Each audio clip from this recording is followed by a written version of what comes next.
Assalamualaikum warahmatullahi wabarakatuh. Kali ini saya akan menjelaskan materi yang kedua yaitu Artificial Climbing. Nama saya Satu Kurniawan dari Prodi PJKR Universitas Bekasi, reguler C, NPM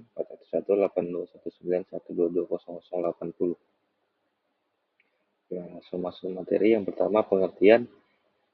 Artificial climbing adalah panjat tebing dengan tingkat kesulitan tinggi dan harus menggunakan alat sebagai pengaman.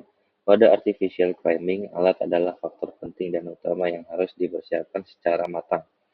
Jenis pemanjatan artificial climbing adalah pemanjatan yang dalam pergerakannya sepenuhnya menggunakan peralatan. Memanjat di sini tidak bisa berbuat apa-apa tanpa menggunakan peralatan tersebut sebagai bantuan pemanjatan. Lalu ada alat-alat pemanjatan. Peralatan ini fungsinya lebih dari sekedar pengaman, melainkan sebagai tumpuan untuk menambah ketinggian ketika melakukan pemanjatan. Pemanjat bisa bergerak dengan cepat dan aman saat pemanjatan bukan karena peralatan yang canggih dan modern yang digunakan, namun karena penggunaan teknik yang benar.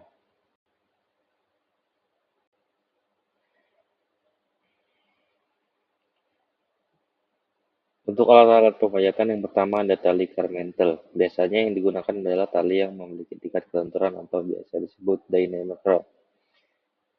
Tali Carmentel sendiri ada dua, yang pertama statik. Statik adalah tali yang mempunyai daya lentur 6% sampai 9%, digunakan untuk tali fixed rope yang digunakan untuk ascending atau descending. Standar yang digunakan adalah 10,5 mm. Lalu yang kedua ada dynamic. Dynamic adalah tali yang mempunyai daya lentur hingga 25%, digunakan sebagai tali utama yang menghubungkan pemanjat dengan pengaman pada titik tertinggi. Harness. Harness adalah alat pengikat di tubuh sebagai pengaman yang nantinya dihubungkan dengan tali. Kemudian ada karabiner. Karabiner adalah cincin kait yang terbuat dari aluminium alloy sebagai pengait dan dikaitkan dengan alat lainnya. Karabiner sendiri ada dua, karabiner screw atau karabiner screwgate sama karabiner snap atau karabiner non screwgate. Kalau ada helmet. Helmet sendiri adalah pelindung kepala yang melindungi kepala dari benturan dari benda-benda yang terjatuh dari atas. Kemudian ada webbing. Webbing peralatan panjat yang berbentuk pipih, tidak terlalu kaku dan lentur, biasa digunakan sebagai harness. Rusik. Rusik merupakan jenis tali Carmentel yang berdiameter 5-6 mm. Biasanya digunakan sebagai pengganti sling runner dan juga dapat digunakan untuk meniti tali ke atas dengan menggunakan simpul rusik seperti pada SRT. Dan ada sepatu panjat. Sepatu panjat sebagai pelindung kaki dan mempunyai daya friksi yang tinggi sehingga dapat melekat di tebing. Jenisnya sendiri yang sering digunakan adalah soft, lentur atau fleksibel, dan hard atau keras. Lalu ada chokback atau callback. Chokback sebagai tempat MgCO3 magnesium karbonat yang berfungsi agar tangan tidak licin karena berkeringat sehingga akan membantu dalam pemanjatan. Dan ada descender, peralatan yang digunakan untuk meniti tali ke bawah serta mengamankan leader di saat membuat jalur. Biasanya yang sering digunakan adalah figure of 8 and auto stop. Ascender, peralatan yang digunakan untuk meniti tali ke atas dan secara otomatis akan mengunci bila dibebani. Jenis yang digunakan biasanya jumar dan crawl. Lalu ada grigri.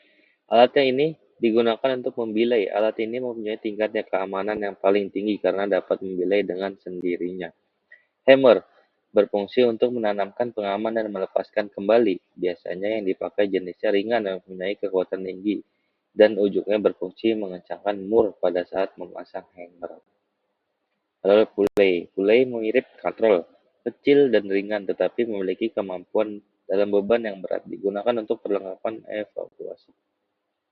Handrail merupakan media untuk mengebor tebing secara manual yang berfungsi untuk menempatkan pengaman berupa bel serta hanger.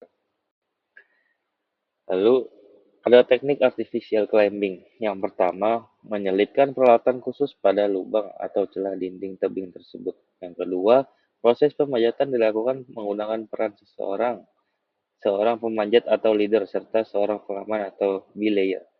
Leader bertugas melakukan pemanjatan sekaligus membawa alat-alat tersebut. Lalu yang ketiga, tipe celah atau lubang yang sangat banyak pada dinding tebing membuat lokasi pemasangan pengamanan semakin banyak. Pada saat inilah kemampuan pemanjat sangat diuji dan memilih celah yang aman dan tepat agar proses pemanjatan bisa sampai puncak. Lalu yang keempat, menguji keamanan celah dengan menghentakkan atau menarik-narik alat tersebut ke berbagai arah. Jika alat pengaman tidak lepas, artinya alat pengaman sudah terpasang dengan aman dan kokoh. Kesimpulannya, pada artificial climbing adrenalin, pemanjat sangat diuji karena secara mandiri harus membuat pengaman sendiri. Jadi mau tidak mau pemanjat harus belajar konsentrasi tinggi, menghilangkan rasa takut dan harus mempunyai keyakinan berhasil sampai puncak. Sekian materi yang bisa saya sampaikan, kurang lebihnya mohon maaf. Terima kasih. Wassalamualaikum warahmatullahi wabarakatuh.